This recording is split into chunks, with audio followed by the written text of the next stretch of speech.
So I'm here today with Alison Gross. And Alison, you are a registered dietitian and the founder of the 4Q method.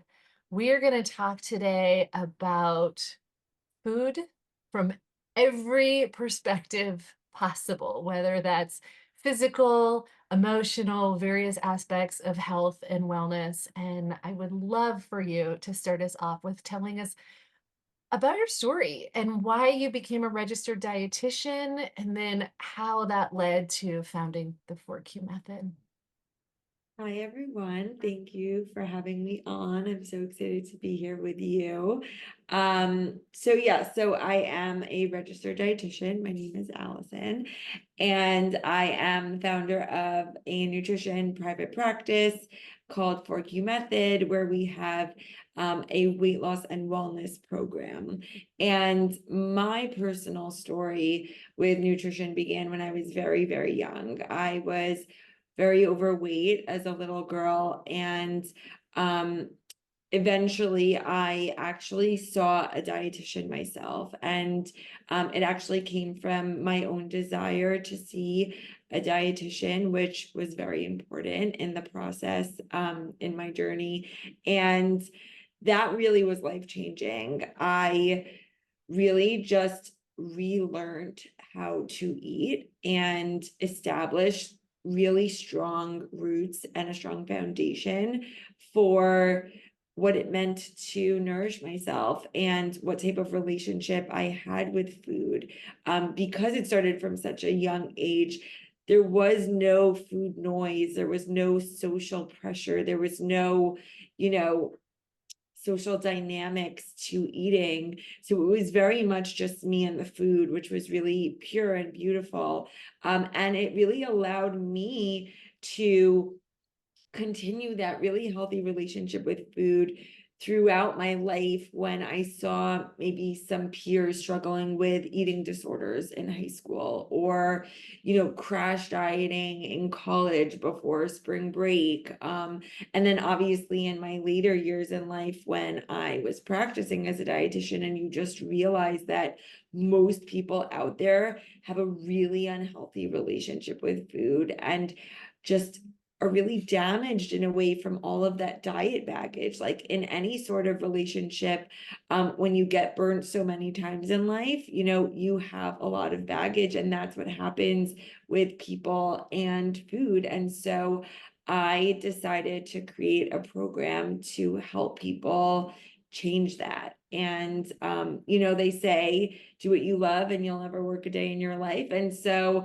that's really why I decided to do this, because personally, I was always really passionate about it. And then when I decided, what was I going to do with my life after college? I thought, why not do something that I really do every day for myself, which is really nourish myself and, continue to foster a really healthy relationship with my body, my food, and, all that surrounds that. Alison, that it's so great. I love how you just had such a personal story that led to this. And you reference this idea of having a healthy relationship with food in contrast to people who diet or have really disordered eating. Before we get into the 4Q method, I'm curious, like, how would you define a healthy relationship with food? I think most of us have this idea of what an unhealthy relationship is, and maybe a lot less clarity about what it means to have a healthy relationship with food.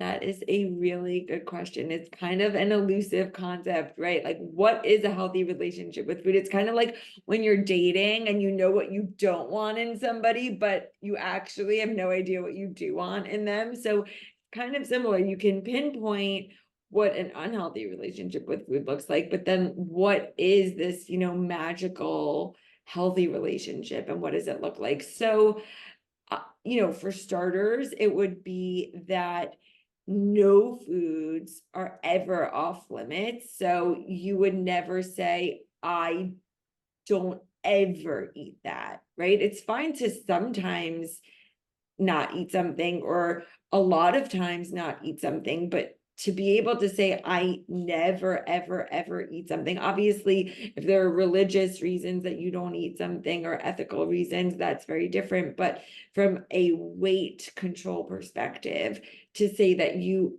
could never eat a specific food is unhealthy, right? And also measuring every single morsel that you put in your mouth, not ever being able to go to someone's house and have them cook for you, or go out to a restaurant and be comfortable with the fact that you're not in control of exactly what goes into your food and how much is on your plate, and you don't have a way to control for that. That's really important too.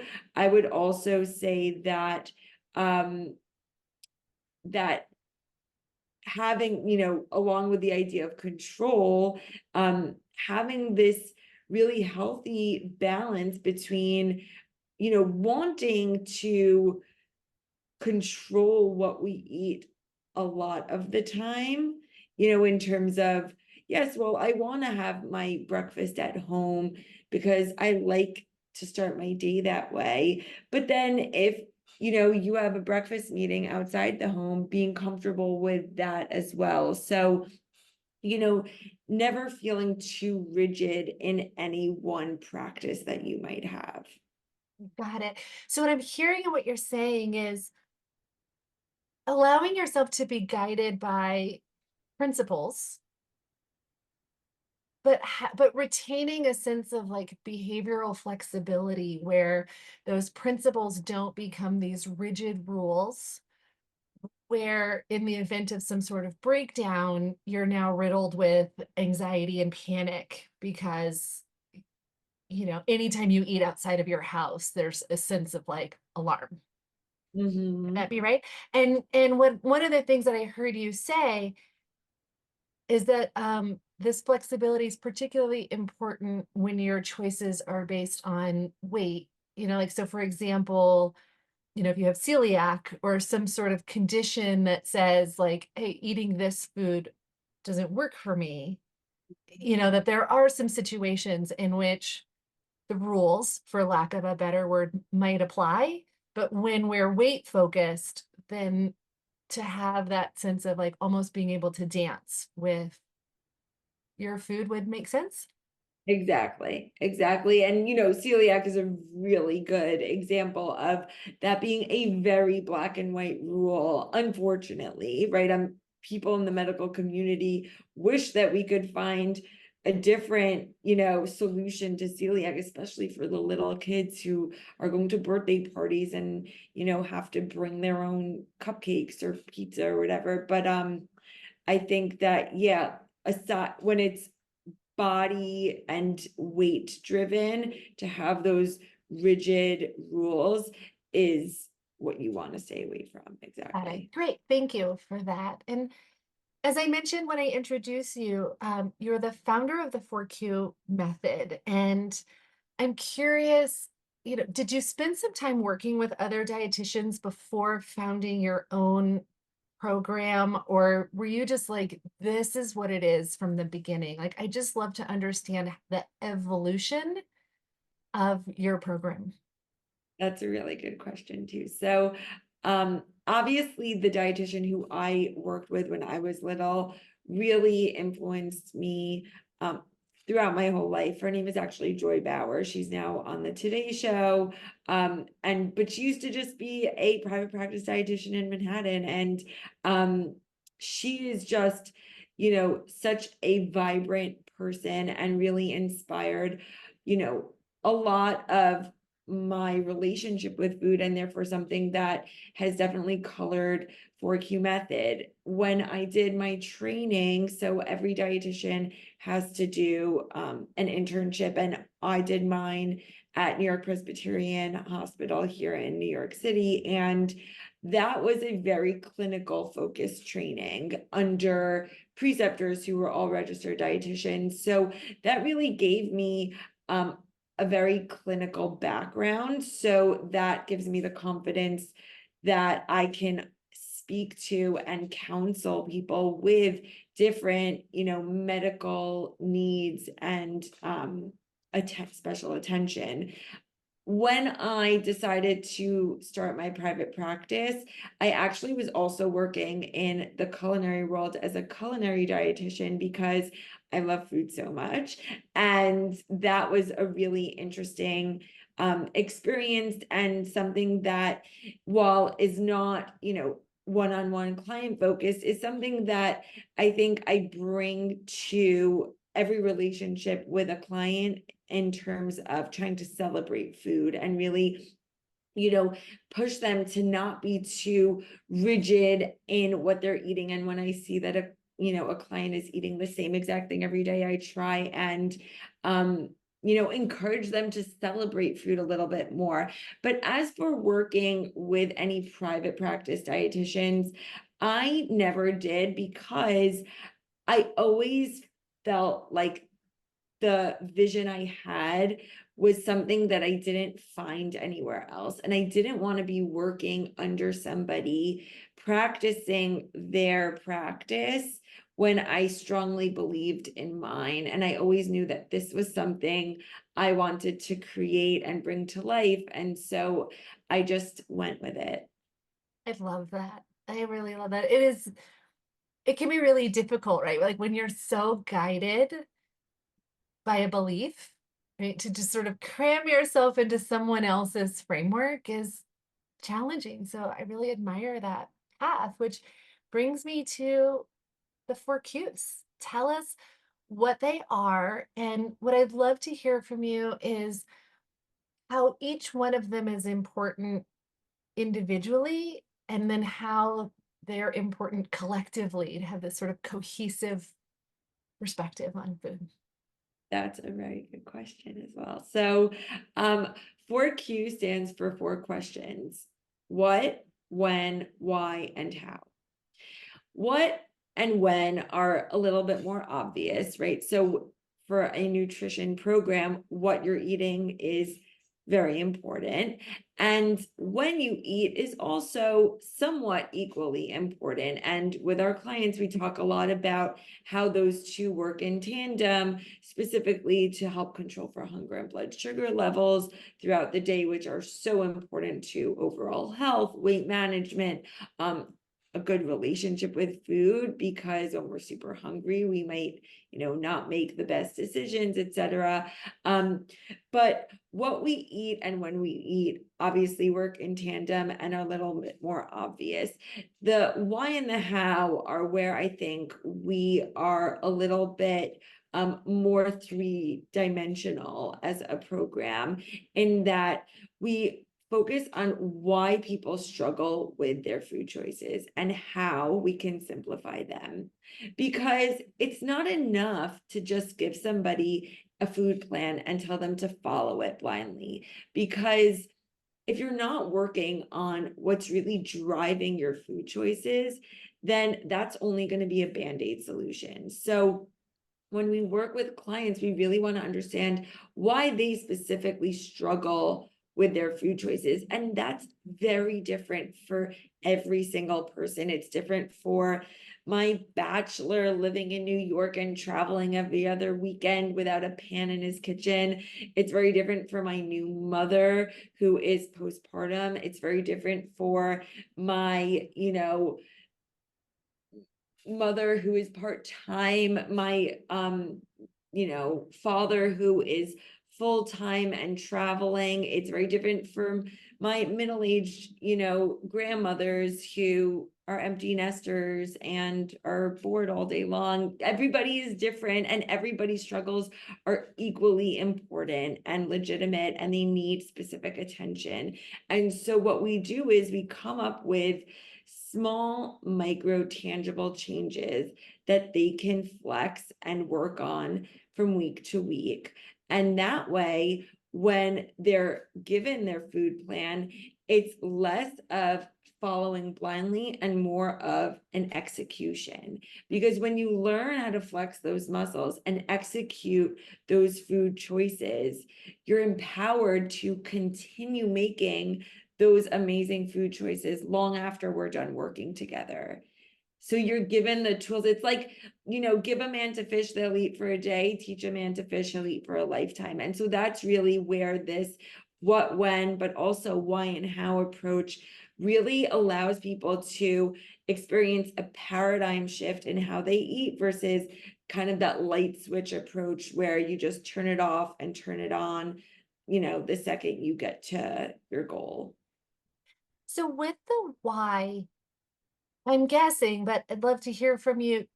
Do you see that it's equally important to look at why are we drawn to what we're drawn to? Like I think about the person who comes home and is maybe feeling lonely and the company of Ben and Jerry sound Oh, yeah. great, you know?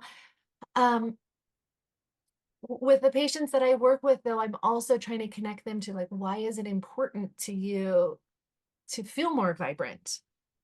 To be healthy, like connecting it to like not just a number on the scale, but being able to run after your kids or climb the stairs, or to think clearly on a project that you're working with. So, are you working with people sort of on both sides?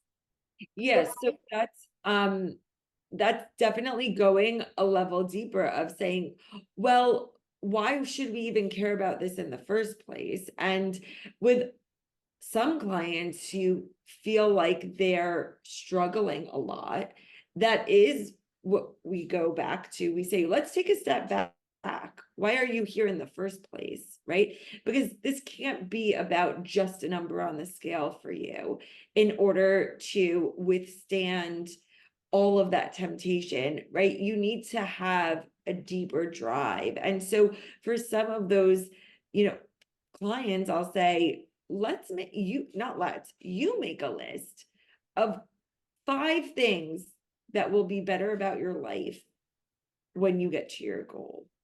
And for some people, it's being more confident. For some people, it's being able to walk without discomfort. For some people, it's having more energy throughout the day. And so it's really important that these lists and these driving forces come from the person, because you can't make somebody want something. Yeah, absolutely. And then with the how piece, are you focusing on how to implement? Like it's sort of that strategic thing of like, planning your meals in advance, cooking once, eating for, you've got a couple of meals handled. Um, or are you looking at like how you eat slowly, chewing? Like, talk to us about how. So that it's any and all of the above. So for some people, their how is just going to be, at night, I want you to think about what you're going to have the next morning for breakfast and just pick it out in your mind, right? You don't have to do anything. You just have to know what you're going to have in the morning, because the less decisions you have to make in the morning, the better. And if you haven't decided about what to have for breakfast and you're really stressed and running late, then you're probably not going to end up having breakfast. But if you've already made the decision to have a piece of toast with peanut butter on it, something super simple, then you're going to say to yourself, oh, you know what? I told myself I'm going to have peanut butter on bread. I'm just going to go do that quickly. And you take it, you put it on the bread, you put it in a napkin, you bring it with you out the door. 2 seconds. And that decision has allowed you to have breakfast, because had you not made that decision the night before, you wouldn't have. So it could be something as simple as that. Now, it could be something about, slowing down while somebody eats. It's very hard to just say, just eat slower, right? So, what is it about our meals that allow us to slow down? So, it might be, put your fork down at least twice during a meal. Think about a meal that you're eating at home alone in front of the TV or reading a book or on the phone to somebody, and you might never put your fork down. right? Mhm. But if all you have to think about is putting your fork down twice because it's something tangible that you cognitively can keep track of, suddenly you're forced to pause at least twice in your meal. What I'm hearing in what you're saying, Allison, and this is really great. Like, I hear that you give very simple, very actionable steps. Mhm. Um, so much that I hear in the diet world, nutrition culture is really kind of high level and esoteric. And I think it's really well intentioned, but I see a lot of times that people have a hard time taking these sort of lofty goals and then putting them into daily practice in a way that ultimately results in them feeling like failures. That's And yeah, I what you're saying is like put your fork down twice. It's so much more tangible than eat more slowly. Mhm. So tell me More more about what you mind- see. Say that again? or just be more mindful when we eat, Yes. right? Hmm. Sorry, what were you gonna ask me? Well, I was just curious if you could share, like, even like a client story about, yeah, somebody who maybe came to you feeling kind of defeated and confused, and you give them these two or three actionable steps, and then what you see, not just with their relationship with food, but what I think um, we've all seen, those of us who work in this area, is that when somebody changes their relationship with food, they're changing their relationship with life. Mhm. So I would just love to hear some of that transformation. Yeah.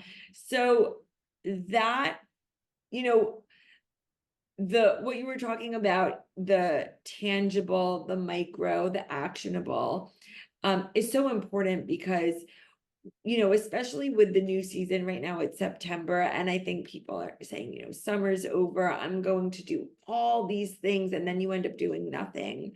And it can feel kind of silly when somebody's telling you, you're like, I'm paying all this money, and she's just telling me to put down my fork twice. Like, these are not the things that are gonna make me, you know, achieve my goal or feel empowered or feel better. But when they add up, they do. And so I actually right now have a postpartum client, and obviously, postpartum parents are very sleep deprived. She's breastfeeding, so she's hungry. She needs nourishment.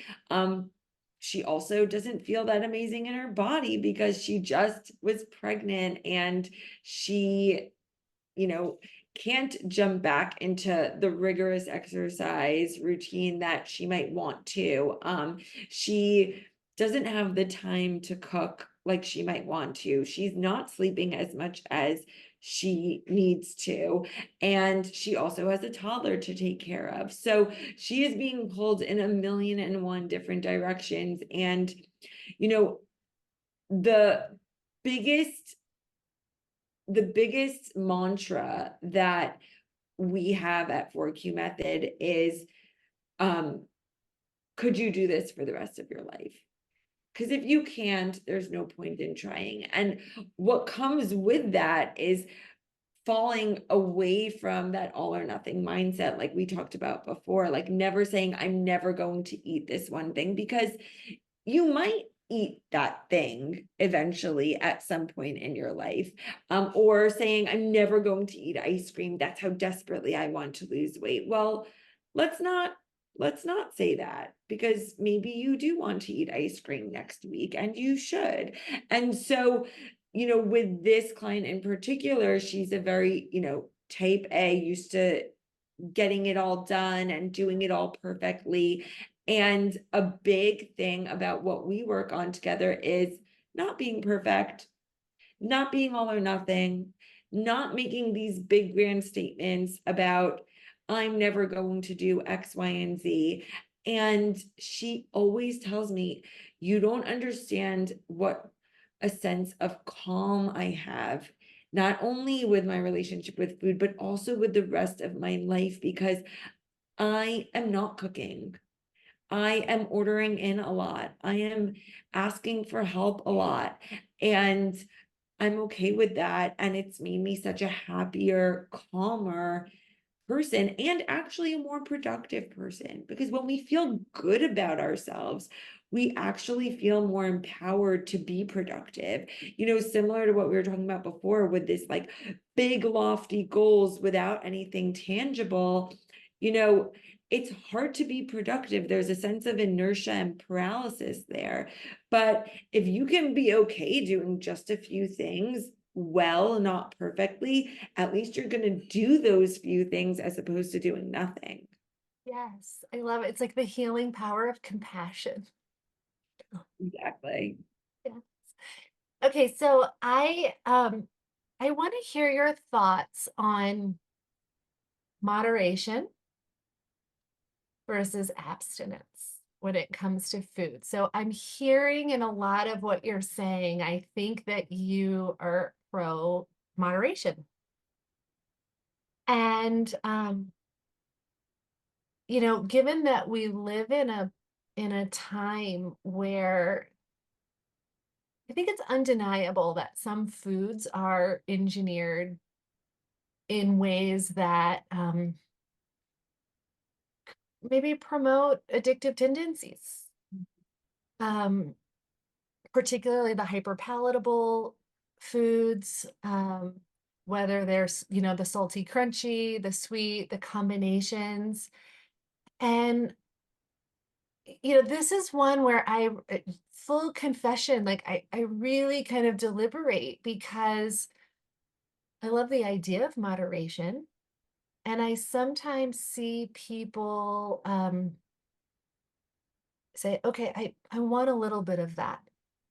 And then the little bit becomes the daily, becomes a lot, and the backslide, and then the devastation. So I'm really curious on your thoughts. Like I shared with you, I think Gretchen Rubin was the author that wrote about, abstainers and moderators. And yeah, I just want to hear what you think about that advice. I've been hearing it my whole life. All things in moderation, all things in moderation. What does Alison Gross say about all things in moderation? I definitely agree with you that, especially with the way that, food manufacturers have, you know, all this information on humans and our desires and our tastes, things are really addicting. And there's a lot of it, right? We live in environments where you can have those chips anytime you want them, right? True. I mean, at least I'm in New York. Anytime you want chips, you can access chips if you're craving them. And so that's really frightening for people who feel like they don't have the control over that. But I will say that I think if done right, most people can live in a space of moderation. And one of the big things that I thought about when I was creating Work Method and the food philosophy and the food education component, where we do include all food groups, is the understanding that people are afraid of gray. Gray is a very scary place for people to live because it leads itself to a lot of self-doubt and a lot of blurred lines. And let's be honest, balanced eating is full of gray. And that's really why people gravitate towards extreme diets, because there is no gray. There's extreme rules and rigidity in diets. And that gives people a lot of comfort. It's comforting to say, I'm doing X, Y, and Z, and I know, and I'm confident that if I just follow this, I will reach my goals. But the problem is that could you do this for the rest of your life comes up yet again. And the answer is oftentimes no. So even the abstinence could be and is often short-lived, right? If you say I'm swearing this off, how many people do you see 2 years later are still swearing that thing off? Very few of them. And that's what begets this cycle of yo-yo dieting. And so you talk about the backslide being, slow and gradual when you allow these foods back in. But if the backslide happens just maybe a year later because the abstinence is so rigid, and then you backslide, it's just a matter of when, not if, right? And so that's why I created 4Q method, because what we do is, because I am a type A person and I do love rules in my life, is I said, let me design a program that is balanced and that is gray, but has real clear black and white guidelines to help you navigate that. So you are allowed to have foods from all different food groups, but how much of them should we be having? What balance should they be, presenting as on your plate at breakfast, at lunch, at dinner? And when it comes to more indulgent, addicting foods like ice cream and candy and pizza and chips, well, what place do they have in your life?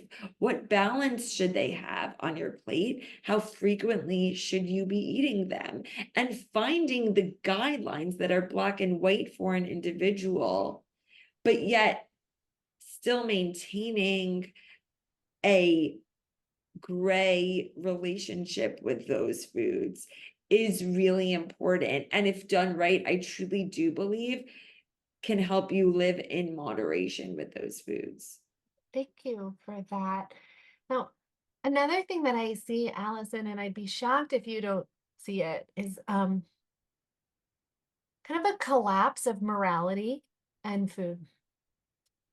When I ask someone, well, what do you eat?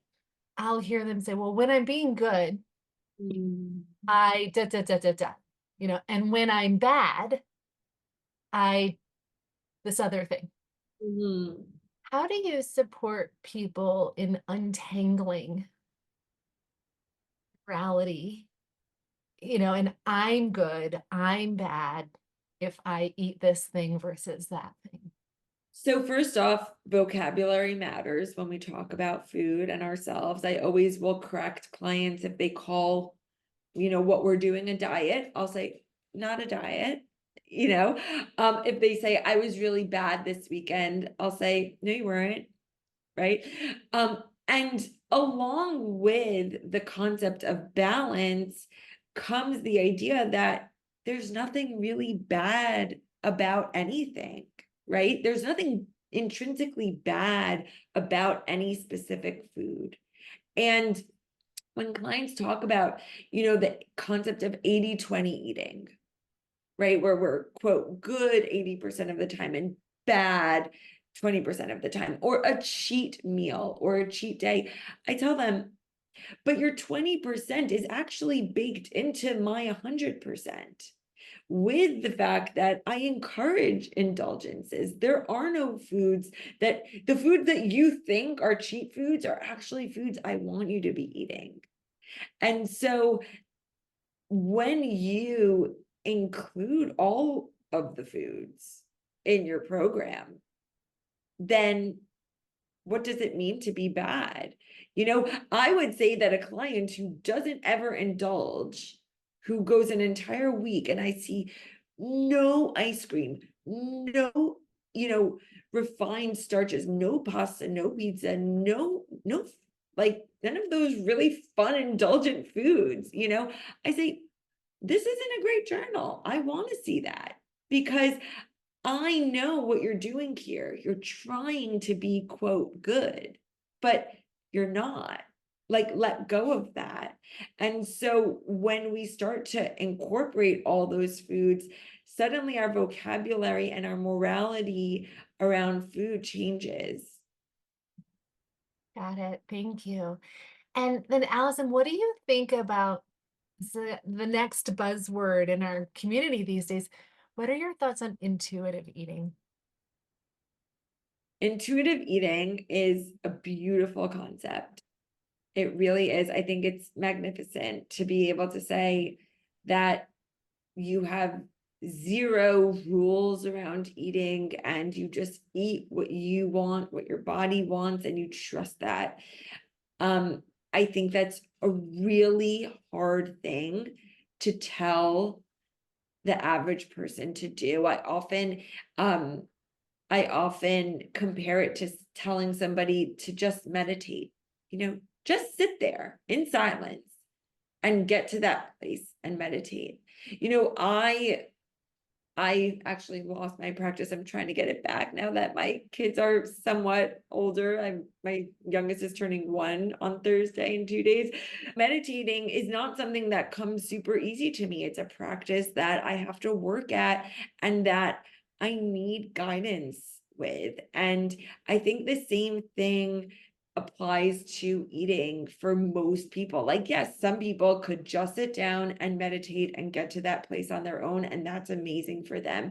Same thing with intuitive eating.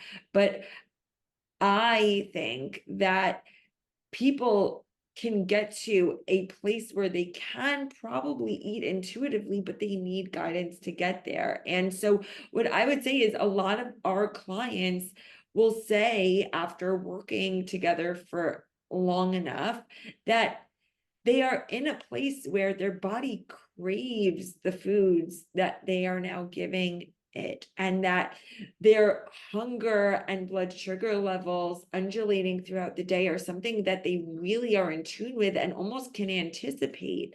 And when you get to that point, it's a beautiful place, and you almost are eating, somewhat intuitively at that point. So, what I'm hearing in this is like, it's a great concept and not necessarily a starting point. Exactly.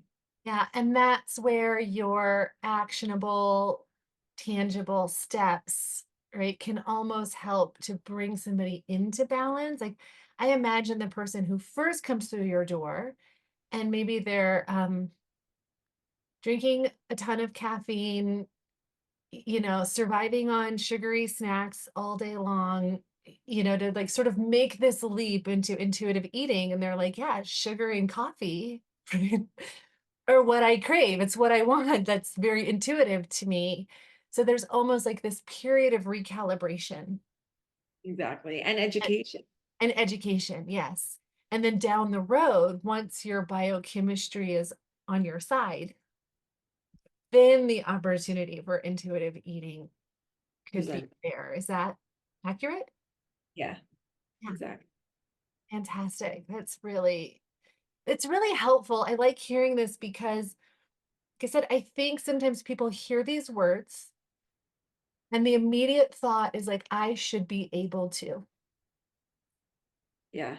Yeah, and so much of what I've heard you say today is that in our language, in our thinking, we can unintentionally set ourselves up for failure. And that by having these guidelines, these simple actionable steps, that there's an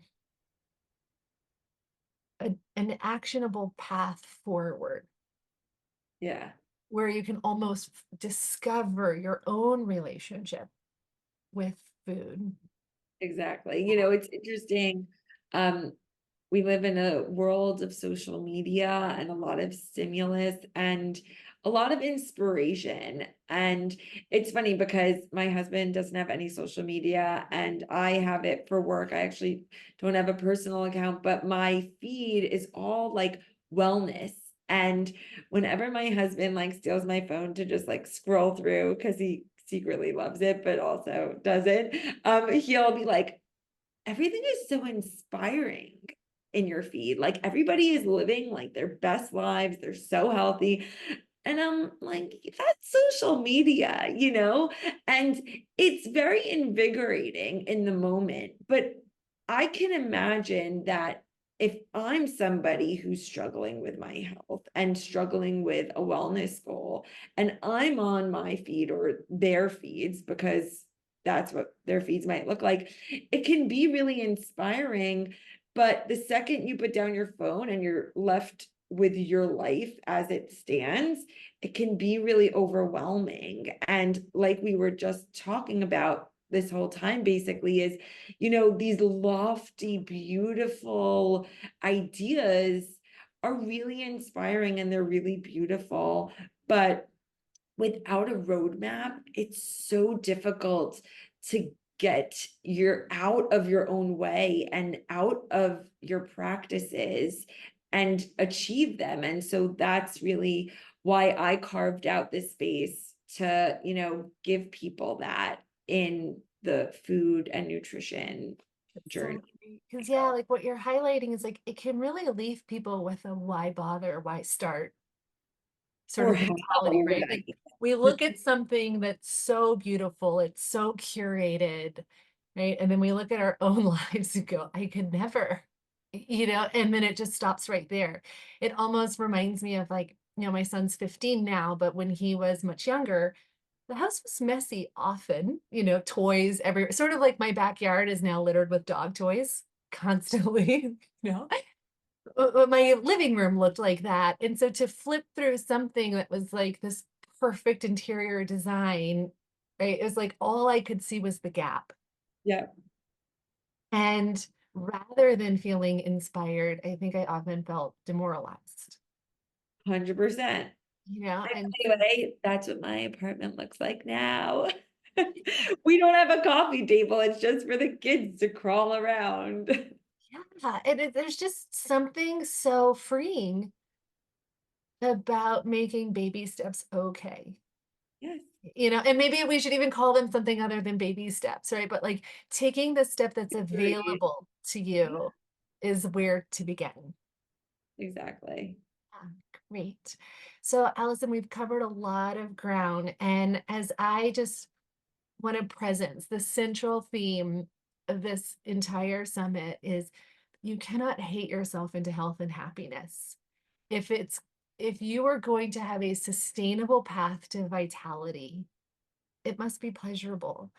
So, given that, what else would you like to leave those watching and listening? Are there any other things that, like, if I just ask the right question, you know, So there are two things. One, you can love your body and still want to change your body. And I think that that's a really important thing to keep with you when you're on a wellness or weight loss journey, because so many times people think that it's mutually exclusive, right? Like, I want to be thinner. I want to lose weight. And therefore, I must hate the way I look right now.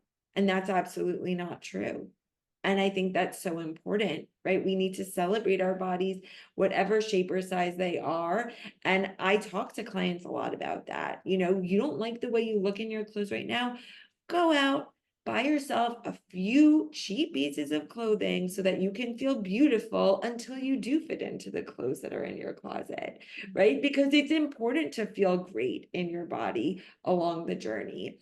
And obviously, for a postpartum client, it's like, okay, your body's a mess, but celebrate it. You just brought a human into the world. And the second thing is along the lines of, not being miserable along a journey, is that you need to enjoy your food. Like I mentioned before in our conversation, if you're eating the same exact thing every day and you're miserable, or you're not miserable, but eventually you will be miserable, it's really important to be in tune with that and to say, I am going to enjoy my food every meal that okay, let's be realistic. Maybe not every single meal is going to be the most curated meal, but really appreciating the flavors and the variety available to you. I always tell clients, because I do believe in indulging, that even the meals in between the indulgences should be something you enjoy. So it's not like you're just living from one indulgence to the next.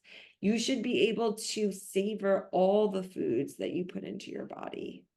So that's my, the two things that really resonate with me. Perfect. Allison, thank you so much for your time, your insight. This is really, really helpful. I think it was an important contribution to the summit, and we'll definitely include all of the ways for people to keep in touch with you, to follow you on Instagram, and to enjoy your inspiration. Thank you so much for having me. This is so, so insightful.